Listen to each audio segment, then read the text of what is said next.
Hi friends, बीमा expert में आपका स्वागत है। आज का हमारा टॉपिक है liability management. Liability management in life.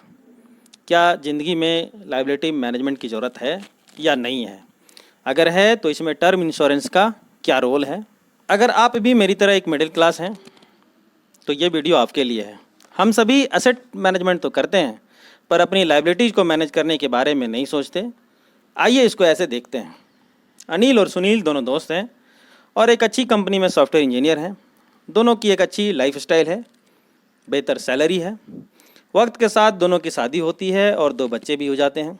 दोनों के डिपेंडेंट माता पिता हैं जो उनके साथ ही रहते हैं। दोनों ने लोन लेकर एक घर और एक गाड़ी खरीद ली है। अब दोनों को फ्यूचर की चिंता सताती है और दोनों अपनी इनकम से कुछ पैसे रेगुलर इन्वेस्ट करने की सोचते हैं। अभी वे दोनों 35 साल की उम्र में हैं और उनकी जो प्रेजेंट कंडीशन है वो कुछ इस प्रकार है।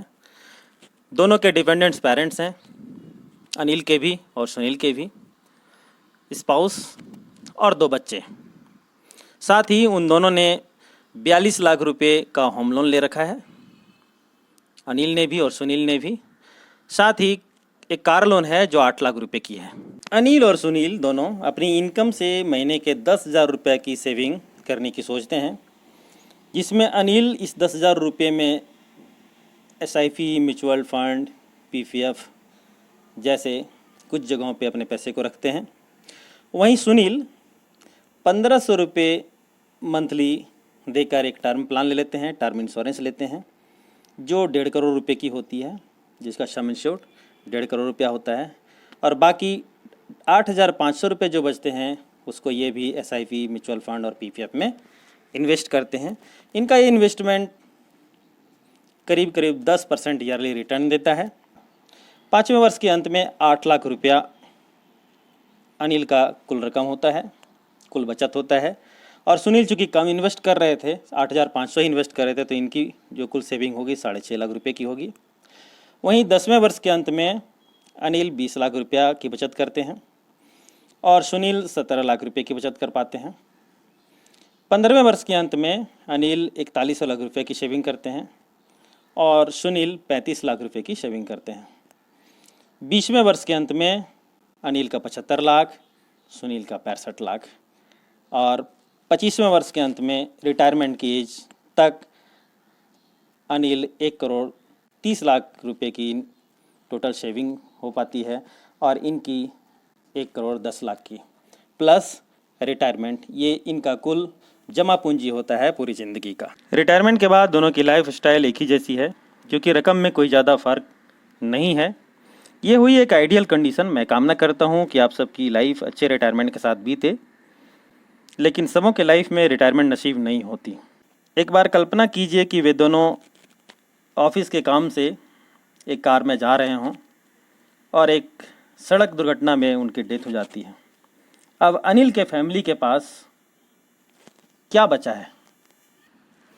यह डेथ अगर उनकी 45 साल की उम्र में होती है तो अनिल की फैमिली के पास यही 20 लाख रुपए हैं जो उसने अभी तक सेविंग किए थे। क्या वह घर जिसे अनिल ने खरीदा था उसकी परिवार बचा पाएगी? बच्चों के एजुकेशन का क्या होगा? उनके मैरिज का क्या होगा? और घर की डेली एक्सपेंसेस का क्या होगा? यह एक बड़ा सवाल है जो अनिल अपने साथ छोड़ जाता है। वहीं सुनील के फैमिली के पास उनकी बचत के 17 लाख रुपए प्लस टर्म इंश्योरेंस के 1.5 करोड़ रुपए होंगे।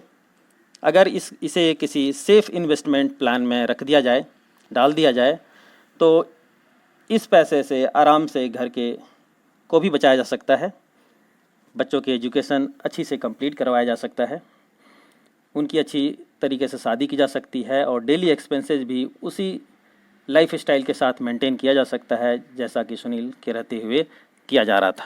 दोस्तों, किसी की डेथ के बाद उसके परिवार में उसकी कमी को कोई पूरा नहीं कर सकता, पर टर्म इंश्योरेंस की मदद से आने वाली फाइनेंशियल प्रॉब्लम से बचा जरूर जा सकता है और इसी को लायबिलिटी मैनेजमेंट कहते हैं।